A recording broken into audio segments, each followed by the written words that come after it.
podcast. I am one of your hosts, Marcus. And today, man, we got a special guest, man. We have our guy here, Nick from Digital Lens Room. What's going on? What's up, fellas? We're good, man. We're good. Nick has been hard to track down. We've tried to set this interview. When did I contact you about this interview? I don't know, 5 years ago? Something like that. It's been a long time. Nick's a busy man, but I'm glad he's here. He sat down with us today to finally get this done for season 2, man. So, Nick, tell the people, first of all, the origin of your story. Like, where are you from? All that good stuff. Yeah, so born and raised in Pocosin, Virginia, small little town. Some people probably never heard of, never been to. But I've lived pretty much everywhere in the 757, excluding Chesapeake and Portsmouth. Where's Pocosin at? Yeah, exactly. Where's that at? Next to York County. Oh, so you're not really far from. No, it's not far. Okay. I mean, HRBT can make it like an hour, but So what brought you to this area?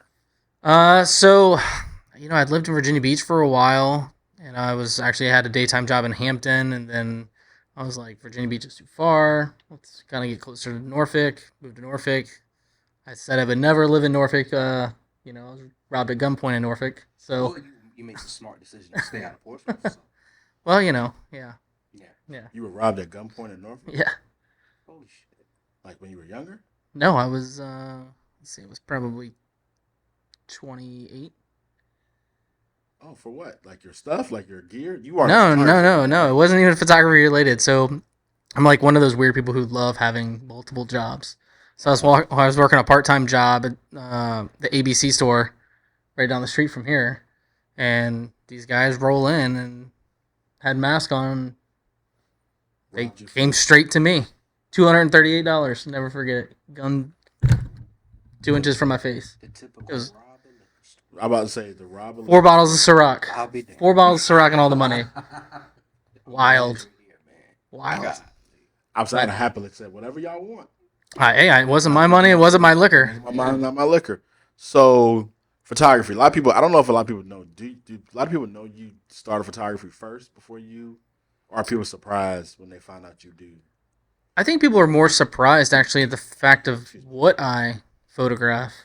I guess they don't. I don't know. I don't really publicize a lot of my stuff. I work for basically a handful of people and stick to that. I found what I love doing in photography. How did you discover like your love for photography? Was it like Will, where you like saw the light come through and the way it looked on your skin, you decided that this is the journey I wanted to be a part of? I'm not as good looking as Will, so that was the case. That's what you said. That's what you tell everybody. It wasn't that story like that. Well, I mean, it's a simplified version. But. I mean, I started out like pretty much everyone else did. You get a camera, you get interested in it, and you just say, wow, like this is pretty cool. Let me keep going a little further. Let me start shooting something different. Like it just keeps evolving. And then you get to that point where you're like, I don't want to do any of that other stuff. Like I don't like that stuff. I want to just do this. So that's kind of how it's evolved. Pick up the camera, like what was your first camera? My first camera was actually a Rebel T2i. So it wasn't even that far back. Like 2000. I was going to say you picked that camera up 12, 11, 10, somewhere around there. So you were like, because we're not probably too far apart in age. You got into photography late. Oh, absolutely. Like when I was growing up as a kid, we had Polaroid cameras, but I wasn't taking photos in the sense of, hey, I'm trying to be artistic. Yeah. It wasn't anything in that realm of photography. It was more, I'm just taking a photo. And then what actually pushed me to getting any camera equipment was when something else a lot of people don't know is I worked for NASA as a contractor for a while, and I won tickets to go see the last shuttle launch, which at the time was second to last shuttle launch. And I said, you know what, I need a camera and a telephoto lens. I'm one of those people who are like, hey, let's invest in, getting something to go down there. Renting equipment wasn't even on the radar back then. So you convinced NASA to let you... So they were giving away tickets. So basically everybody was trying to go down there for this last shuttle launch. Sure. And they had an allocation of tickets for NASA employees and NASA contractors. Mm-hmm. I happened to win the tickets to go down there. And that's when I was like, oh, I'm going to buy this camera and buy this lens. And it was actually purchased from a local photographer. who still shoots to this day and is also an amazing photographer. Time out. So you just said, you know what, I got tickets. This is like a once in a lifetime opportunity. How did you know you needed a telephoto lens? Because I mean, when I came in, I didn't know what lens. What I just knew lenses. I didn't know lenses could detach. I didn't even know lenses could detach. It's one of those things. Like I'm. Are you just a brainiac? And you just People will tell you that I overanalyze everything I do, and it's one of those things. Like, hey, I'm going to do this. What should I use? What should I take with me? And knowing a little back history, I actually worked for Canon for a very short period of time, for about a year, as a contractor. Nothing to do with cameras, but I worked for them. So in my brain, Canon cameras was where I was going to go because they were local to our area. And and at that time, it was just what Canon, Nikon leading the way professionally. Yeah, pretty much for the professional brands. So that stood out, anyways. I mean, you obviously have like your higher end, Yeah. So you got the camera, right? Yeah. You got the telephoto, and you went and shot a shuttle launch. Yep. Yeah. So that's why I actually got the 80 to 200. So it was before. That bad boy was like. It was pretty big. Big. It was older. Was it what 2.8? Was it a 4? Yeah, it was 2.8. Oh, yeah. That was before the 7200. I think it was 2.8. Gosh, it's a thing. What was your Was that before the 7200 became a thing? No, the 7200 has been around for a very long time. This was like the I'm broke, I need a lens. Okay. Okay. And it's a really good lens. It's not like it's a bad lens. Yeah. It's just optically it's not as good as a 7200 f2.8, but it's still a good lens. You still have it? No. Oh. Come on. Sometimes some people hold on to their first camera. I'm not that nostalgic. And do all. So, did you know what you were doing when you went out there? No, not really. It was. I played around. It happened to work out to where I was also playing adult kickball, so I could practice shooting kickball, shooting sports. Not that shooting a shuttle launch and kickball is the same thing, right? But the good thing about that was I was shooting in some pretty bad lighting conditions. During the day.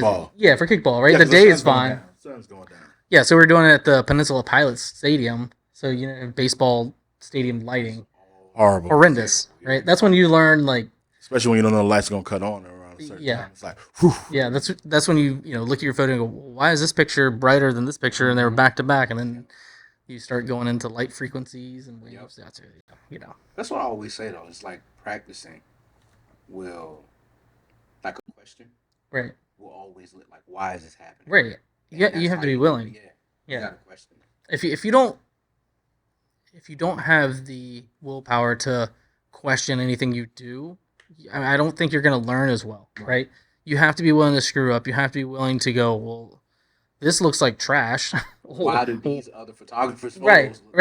Like, I want to be like this person, and what do I need to be like this person, and what is it going to take for me to be this person? Not necessarily the equipment's going to make me there.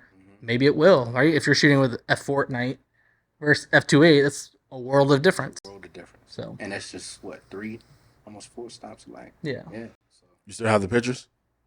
I probably do. I probably have a lot of. I try to hold on to my old work every now and then. I'll go back and look at it to see what did I go wrong, and was I that far off compared to where I am now? Yeah. So like. The biggest thing with me is I have a network-attached storage server that I built a long time ago. And all of my photos from probably 2015, 2014 are on that, which is kind of cool because a lot of the things I took photos of were friends of mine. I was also shooting weddings, and the people I was shooting weddings with, they were friends of mine. I wasn't going out seeking clients. I wasn't advertising. I hate weddings. I don't take you for the wedding type guy. I'm shocked you even did your friends, but that's when you realized you hated them? I hate, and don't get me wrong, like wedding photography is some of the most beautiful photography that people can be artistic with, right? And the Did you say that's a lie? I say don't lie. Don't lie. Okay. No, it's not for me, right? It's not for me. There's a lot of people. There's a lot of people who do a magnificent job at wedding photography, and and we all can agree to that. But at the same time, a wedding is the same thing every weekend. Every weekend. Every weekend. I don't You care. You can hit creative wall. You definitely can. Right. Yes. And the problem is you're so limited To what you can do. to what you can do. Yep. I think the best situation that I've ever had, some friends of mine who actually live in the same neighborhood I do now, they were the first ones to introduce me to the, hey, we don't care about first look stuff. We're going to do all of our wedding pictures before the wedding. And I was like, oh, this is so much better. Like, I don't have to worry about, like, rushing and having you for 30, 45 minutes, an hour. The guests aren't waiting for you. And I was like, oh, this isn't bad. But a lot of people don't want to do that. And I understand. It's nothing against them. But I just got to the point where I was like, you know what? I don't love doing this. No. You know? Yeah. And then, I mean, that's why I do sports. Cause, So, took the pictures, and then in that moment, did you say, okay, I can do this. I think I'm gonna do photography, or because you'd already spent the money on the camera. I mean, I ain't in your pockets, but to go down and get T2I.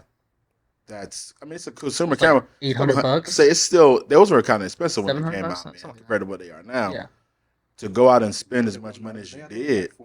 what? The T2. Yeah, they're not that expensive compared. Yeah. Like, think before they had all these other lines, it was the Rebels were like the consumer camera. Yeah. Right. So I mean, it was the Rebels and then the 5D Mark II.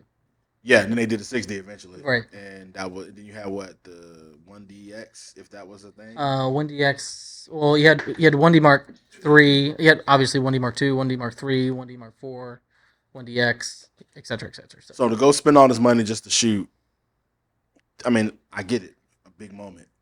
When did you say, okay, now that I got this Which, camera? let's be honest, my photos were gonna be way worse than the actual photography. For sure, right? for sure. Right. Like I was there. I'm that guy with the camera that was like, you know, You were in the way. Did he look at you and be like we'll be looking at his people like, What are you doing? I mean, it's You one know. of those things. Like, you set it up on a tripod. It's going up, right? Yeah, You're you so catch far it. away from it. I don't remember how many miles away, like 6 or 7 miles away from something crazy. Yeah, you're not. that's you're still not- that's an experience most people don't have. right. You think he's near the shuttle? Well, I know you can't be that close. Yeah, he's out there. It's wild. Yeah, he's out there. It's wild. Are you on the other side of the gate, or do they let you in the gate so you can see? You're in like a separated area. I don't remember what it's called, but you're like pretty far away.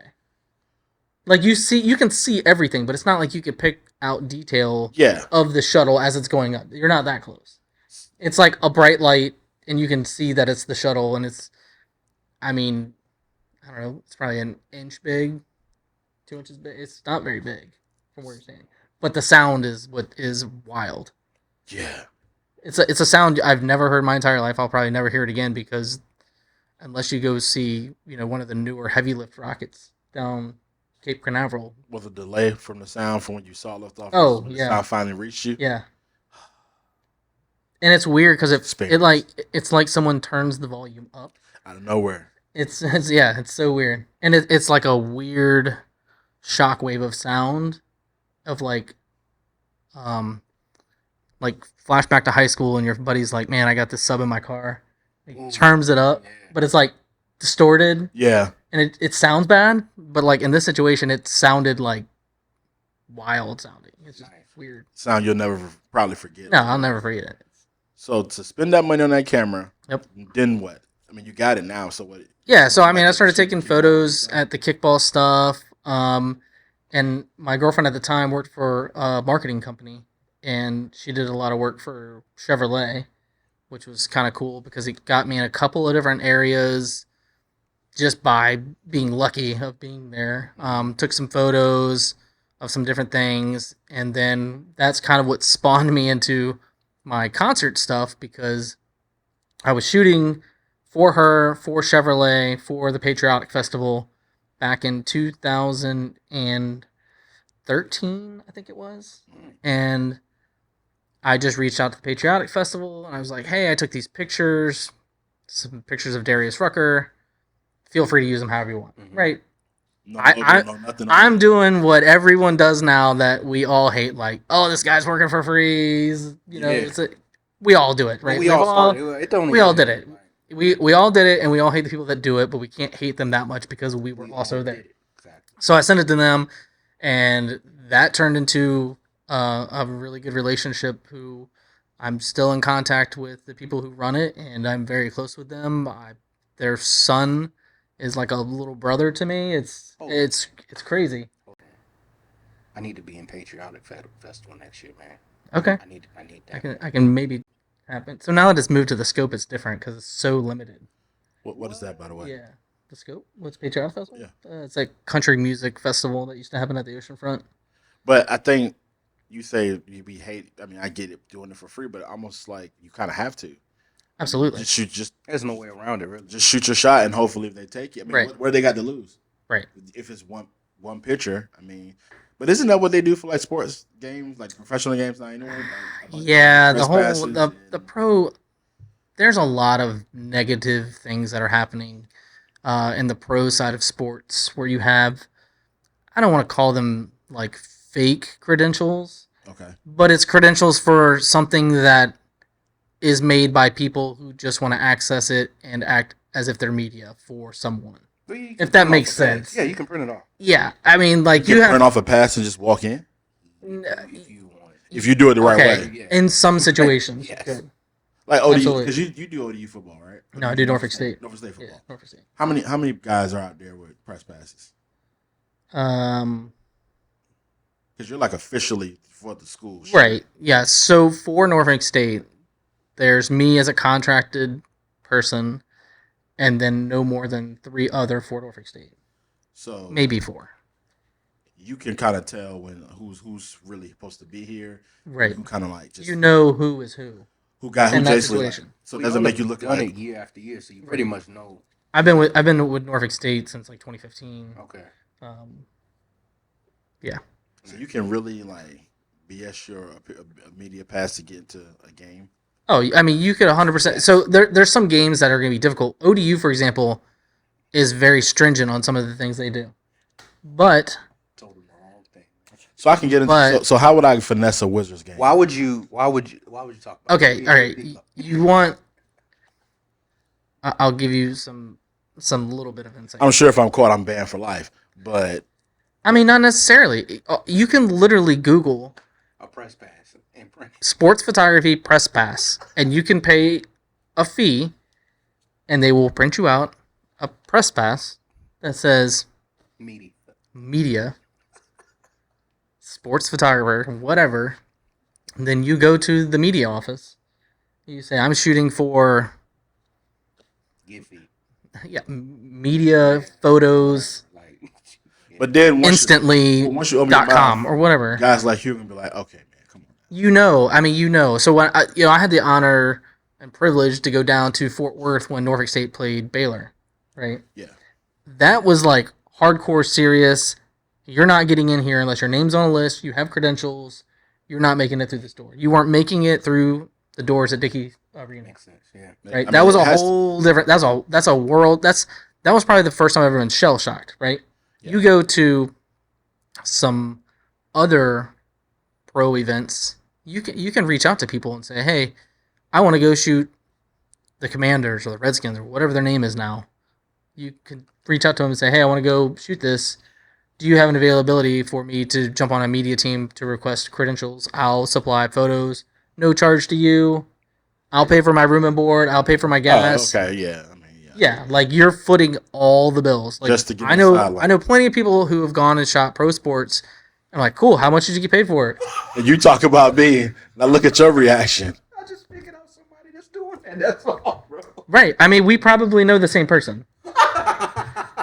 I can name a couple of people actually. I have nothing wrong with it. There's no. I know who you Sure. talking about too. I know he's talking. You're terrible, bruh. You're terrible, That's bro. all I got to say. I mean, It just dawned on me. here's my thing about it. Yeah. If that's what you want to do, Mm-hmm. do it. I don't have a problem.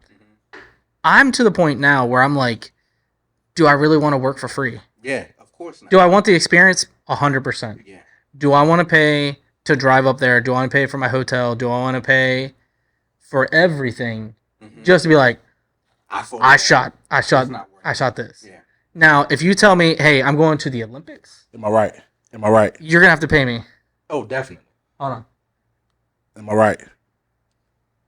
1,000%. I knew it. 1000%. Have you had a run? You've had probably a couple run-ins with that person. Oh, absolutely. I can tell. Absolutely. And if this person listens to this podcast, you know I'm talking about you. But there's also probably someone else who thinks I'm talking about them, and I'm not talking about that person. We're not talking about them. We're not talking about them. Because you know who you are, and you do really good work. Yeah, for sure. Whether we butt heads or not, it's whatever. The work is still legit. Right, your work is still legit. So you know who you are, though. But I will say, that person has people who have spawned from them, who is currently doing it. Yeah.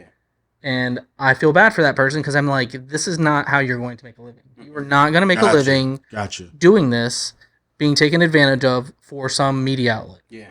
Gotcha. That's the way it is.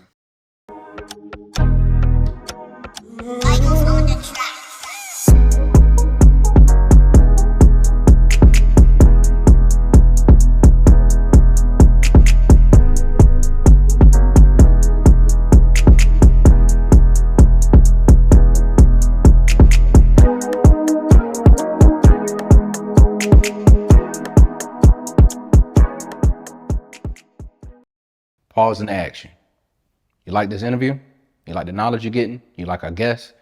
We continuously do this week in and week out. So we'll be bringing content to y'all week in and week out. If you want to catch the next interview, like, subscribe, hit the ring bell for us, get notified on the next episode of the Hustle and Motivate podcast. Let's get back into it. So you just basically you threw your shot up and said, hey, if you got some good stuff in here, use it. Right. And I think it was only like 3 or 4 photos because I wasn't there for the Patriotic Festival. I was there for Chevrolet, just documenting, the people who were there for the concert, whatever, and just happened to be able to photograph the concert. But that shows the power of just not passing up an opportunity or maximizing an opportunity. For sure. And I think that's a lesson that a lot of people, pride keeps them from. Oh, well, I'm not getting paid to shoot a concert. I'm not going to shoot a concert. Right. And it's like, bro. So I'll tell you some cool things. From shooting that concert, it's spiraled into a lot of different things. So, for example, I've done senior portraits based off people who've worked for the concert producers for their children, which, again, I don't want to do that, but I did it at that time. That's what I envy about y'all.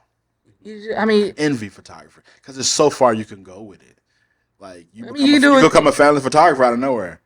Yeah, absolutely. You may get one child's first birthday, and that might be it. But look, in the baby reveal, if they keep having kids. But look, you can make some killer TikTok videos. Yes, you can. You can make so much money off of crazy things. Now that are ridiculous when it comes to video. I said about 6 years ago. Now he could be making a killing. I'm not TikTok. At this point. I'm not on TikTok either. Yeah, I mean I am, but I know I've seen you doing the dances on there. No, you have not. Nobody has seen me do anything. Yeah, it's that private channel. Email me.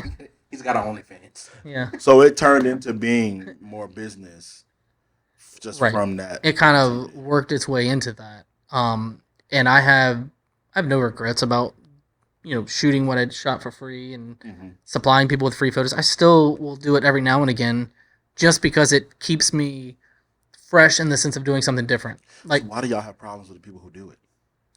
I don't necessarily. The only time I have a problem is when someone who does it for free tries to undercut the person who is doing it for revenue.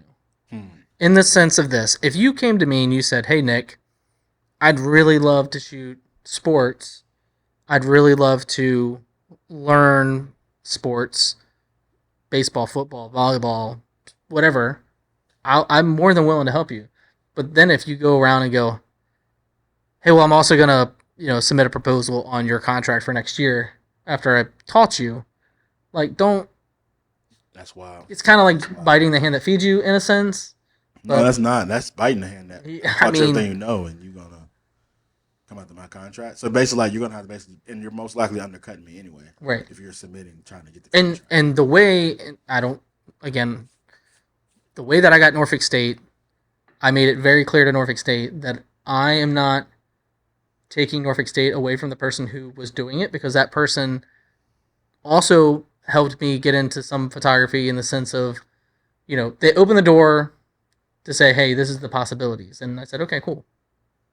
I mean, there wasn't like any one-on-one training or anything like that, but Yeah, so Norfolk State basically said, "Hey, you're doing all this anyways. Do you want to take this over?" And I said, "Look, I'm working for this person. I'm not stepping on this person's toes. It's not my call.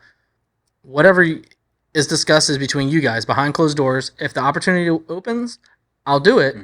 But I'm not telling you I'm going to take it from this person. That's not the kind of person I am, and I would never do that to somebody." So the opportunity presented itself because that person wanted to focus more on other aspects of where they were making even more money. I completely understand. They're doing things that I don't want to do. So I had the opportunity. Weddings. Oh shit. Yeah, weddings. You know who it is. You know who it is too. You both know who it is. But you know, I told the sports information director, I said, I'm not going to be that person. You guys talk it out. You make the decision. You let me know. And they came back and said, okay, you're done. And I haven't really talked to the person I was working for in a very long time about it. I don't know if we ever will, because I don't ever see this person, but there's some disagreement between Norfolk State and that person that kind of has me in the middle of it, and I don't want to be in the middle of it, so I just keep out of it. Yeah. So You do your job and go home. right, and I've been doing Norfolk State ever since. For like 8 years now, right? Yeah, 20. I think I started in 2015. I think I fully, if you will, took over doing all of their media stuff in 2017, 2018, somewhere around there. Okay. And then, you know, it's escalated because originally it started out I was just doing sports. And then it escalated into the headshots and the media day. So like 90% of the stuff you would see from Norfolk State on, you know, the light rail or media day posters for scheduling, that was all my stuff. Nice, man. The cool thing was I didn't have to do the graphic design. Yeah. I just took the photo and they outsourced all that. So that was kind of pretty awesome. So Are you still doing it? Yeah, I actually just sent them my new contract for this season, and we got media day on Monday for volleyball. Dope.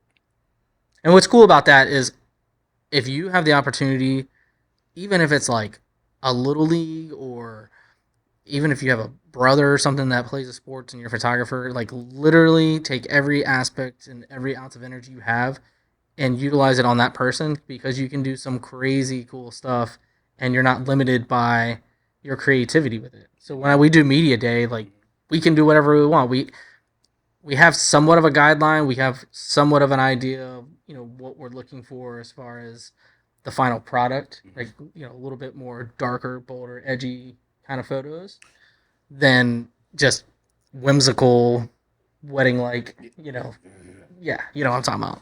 So I highly recommend video for that over there. Yeah. They use the people from the school, or they outsource it. Yep. These are people from school. Okay. You got to remember, it's a state-funded school, so outsourcing is I went there. I know the premium. So, would you say photography is your passion? I don't. I'm not asked that question, but I don't think it is. Man, I have so many passions. I think I will say this. I absolutely love sports photography, and I absolutely love concert photography. 100%. I absolutely love it because it's those things that you can't predict. You can kind of predict sports in a sense of I'm at a baseball game, right-hand batter, left-handed pitcher. You kind of sort of know where this person's going to go, right? They foul it off early, left. They're going to compensate and probably hit it more right than they would left again, right? They're going to try to speed up their swing, slow down their swing, whatever. Volleyball is insanely hard to shoot because it's so fast-paced. Correct. Football, I love shooting football because it's just so much energy and so intense. You get cool shots. You know, example, have you guys heard of King of Nil? You know who that guy is? King who? King of Nil. Name, image, likeness. It's the whole thing where people get paid. Yeah. Okay, so he goes by name Rabbit. Okay. But anyways, he was playing in a football game. One of his, I think he's a freshman. He's a running back. So I'm in the end zone. I'm probably shooting with a 400 or something, and he's running towards me, and there's a defender running towards him, and he jumps over him. It's by far one of the coolest photos that I've ever taken, and I'm like, you can't replicate that in real world unless you fake it. You can't. You know, I have another photo where I'm in the end zone with a wide angle lens, and Norfolk State was playing Dell State, and they got into this like pushing match in the end zone after a touchdown, and I have my wide angle down on the ground, and the refs are breaking it up. One ref's throwing the flag, and like it's just this crazy cool wide angle. The sky was perfect. It was just like one of those things. Like, dude, this looks so fake. This is a moment. Yeah, this is a moment it looks so fake. Can't recreate. So fake. And then like with concerts, the reason I love concerts is when you shoot concerts, you have the opportunity to most likely come back around to these people. So Michael Franti, he was just here. You don't know who he is? I don't know. I don't know what you know. You didn't know where Bacosin was? You know who know? 13,000 people know where Bacosin is. Well, more than that. I'm not one of them. Anyways. I know Will ain't either. So I shot him probably. I shot him about 5 years ago when he was at American Music Festival in Virginia Beach, and he did this cool thing where he brought us all up on stage. I'm like, The media. The media team? Yeah, like we're standing down in the pit, and he's like pointing out. He's like, "Yeah, you guys come up here." And we're like, why? Who the hell is he talking all these people to see? Yeah, I don't want to go up on stage in front of thousands of people. For sure. Like, I don't mind being on stage in front of thousands of people. I've done it, but I don't want to be there with the artist standing next to me. For sure. Because I'm definitely not going to sing a song. That's not me. So you don't know what he's going to do. Yeah, I don't know what he's doing. So he does this thing where he loves to run out in the crowds. So, I had this one picture where I'm behind him, and he's running out into the crowd, and there's a spotlight coming directly towards his face. I'm behind him. Dope shot. And he's got his hand up. Yeah, he's got his hand up with the microphone, and like all the hands are around him. So when he came back this year, he signed that picture for me, which is super dope. Like, it's so cool. No one else really cares about the picture, and it really doesn't mean that much to me that it got signed. Like, it's not the autograph. It's the fact that he saw it, he appreciated it, he signed it, and It's hanging up somewhere, right? It's still in my truck, actually. I just got it back. It back. It's in my truck. I haven't framed it yet. I know. I'm terrible. I like printing things out. I'm terrible about framing them. I know. I can. I know. You've been here a while, and shout out to Lydia. Your blank walls here at DLR. So you're doing photography, and then you just have an epiphany that, hey, Hampton Roads needs a place where they can rent. Or were you just like another opportunity it wasn't business and you just gave it a try? It wasn't even, at first it wasn't even rentals. That's the funny thing. It was a camera store. So do y'all remember how cyclic it was when we had camera stores in this area? We had Cardinal camera, Ritz camera. Ritz on Battlefield, boy. Right. This Richmond. was Richmond camera. Was right here. Yeah. Yes, man. Richmond, yeah. I can remember walking into Richmond camera going, wow, this is kind of cool. It was the coolest. But they didn't really have what we wanted. No. Right? That was the hard part. Bare minimum in them stores. And at the time, I was like, man, why don't these people have what we want?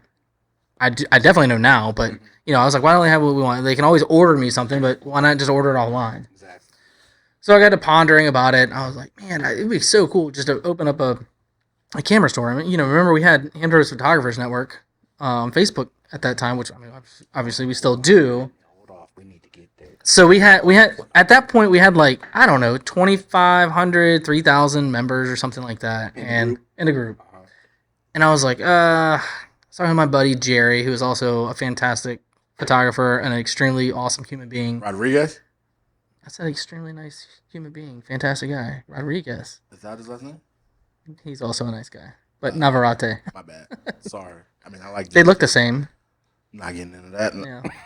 But so I was talking to him about it, and I was like, man, I think the ticket is a rental company down here. I was like, there's none around here. There's none in Richmond. I don't even think F2 Rentals in DC was even open at that point, or whatever. I think they're F2 Rentals, but F8. So I was like, maybe that's the idea, and I was thinking about it. So the reason this all got started is because of Jerry, and he goes, well, I'm going to make a post about it on Hampton Roads Photographers Network. I was like, nah, you don't want to do that. And like that night, he was like, hey, Nick Sutton saying about opening a camera rental store. What do you guys think? Blah, or whatever it was. I should go look up the original post. Yeah. And I was like, well, I guess I got to do it now. It got a ton of reaction. And I was like, I have no idea what I'm doing. I've never truly ran a business. I've no clue about rentals. I'm going to have to figure this out. And so that is how this company started. It was like kind of on a thought. I mean, the writing was kind of on the wall that everybody was wanting something other than Best Buy at the time. Is that because you just felt like when you walked into these places, you got tired of like, what's the point of having a camera store if you can't get a camera from it that Right. day? Yeah. Exactly. Yeah. You have the because you walk in, they had the glass display. Yep. They had about 4 or 5 cameras in it, a couple lenses, and you're like, oh, okay, I want to get that. All right, we can order it for you. Yeah. And all they're doing is ordering it from Canon or. And then you have to come up with the $3,000, $4,000, $5,000 Right then. to pay for it. Exactly. But my question is, I mean, I guess you know now. Why was that? Do you know why they didn't keep things in stock? Because overhead. I mean, that's the way it is now. Like, you have someone like, B&H, Adorama. Mm-hmm. Like, they're so embedded in the photography community. They have so many avenues, and they've been in it so long. It's easier for them to have the overhead. I don't want to say it's easier, but they have the clientele to support the overhead. Yeah. They have the reputations and the rapport with the Canons, the Nikons, the Sony, Hasselblad, all those guys and girls. Mm-hmm. To make it work for them. Yeah. I'm sure they have crazy cyclic up and down profits and losses and turnovers with employees and crazy things, but they are so well known and they spend so much money on advertising. I'd imagine they make a lot of money and they have a lot of pull to the manufacturers saying, we want X number of whatever comes out next. This is how many we want because we want to be able to sell it. And they're like, yeah, okay, great, yeah. Just give it to them, right? Yeah, because they're going to sell it. Yeah. So you can't really say that with Ritz or right. Richmond. Yeah. So, Chuck's Cameras Plus down in Hampton, right? Yeah. You go to his shop, you're going to be like, hey, can you please carry $200,000 in overhead of equipment that's just sitting on your shelves?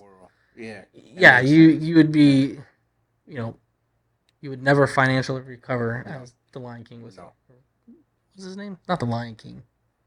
What's that dude's name? Tiger King. Lion King. Yeah. Tiger King, that dude. Yeah. Because, Will, you went to. What camera store did you go to every day to talk to them people? Oh, Ritz. Before you realized they didn't know nothing. Ritz.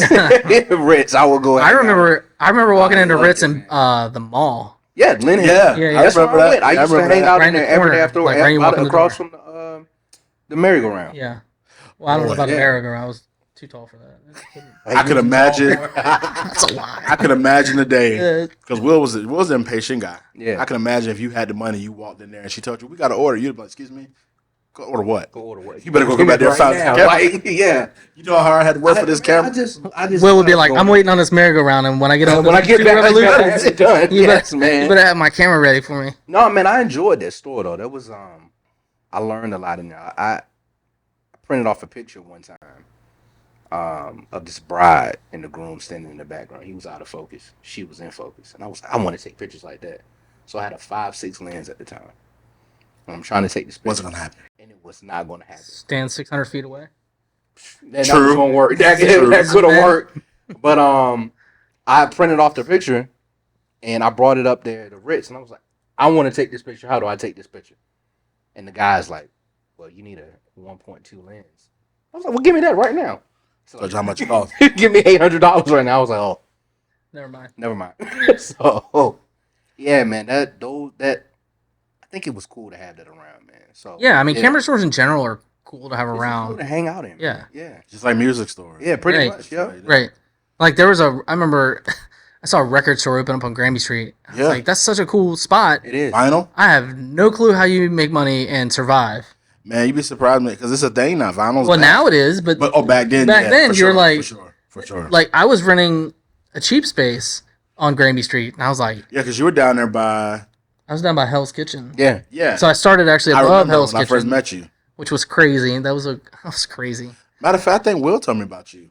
Yeah, because I met Nick. I needed a lens before you started your space. I met you in a parking lot. Yeah, that's. Yeah. And you gave me a lens for a wedding one day. Man, I met so many people in so many parking lots. Yeah, like man. I was like a drug dealer. Boy, you were a hardcore drug dealer. It was crazy. Man. Like you had a Toys R Us parking lot. It never crossed my mind. Like meeting people and be like, man, this looks so suspect. Like I'm handing these bags Yeah. to Nick people. was out here moving weight, Yeah, especially literally. Not only that, you just messed up my mind because you just told me you get robbed at an ABC store and you want to walk around Right, yeah. and just meet people in a parking lot and give them camera equipment. You know how or funny pick it it is. up, Or Biggie that too. Like, Right. or pick it up. yeah. I would never do that now in the sense of like, I would never do like DoorDash or Uber Eats for the rental business because it's like I'm not gonna let me just roll up to your house and be And like, give you, yeah, right. like I'm gonna Okay. need you not to rob me at your Please. house. Yeah, and that's what would happen. Yeah. How did you come up with the name Digital Lens Rental? I like the simplicity, like, you know, with the photography business, right? So Kinetic Stills is the photography business. It's the umbrella company. Digital Lens Rental falls underneath it. So I'm a very wordplay, simple kind of minded when it comes to business type of thinker. So, you know, Kinetic Stills came about because I do sports photography, so kinetic motion, stills, photography, blah, got it. Digital Lens Rental, I was like, man, I need a name that makes sense, that people understand exactly what I'm doing from the jump. Like, I don't want to have to explain it. And you'd be surprised at how many people are like, so what do you do exactly? I'm like, Bruh. Off What? DLR? Like, oh yeah.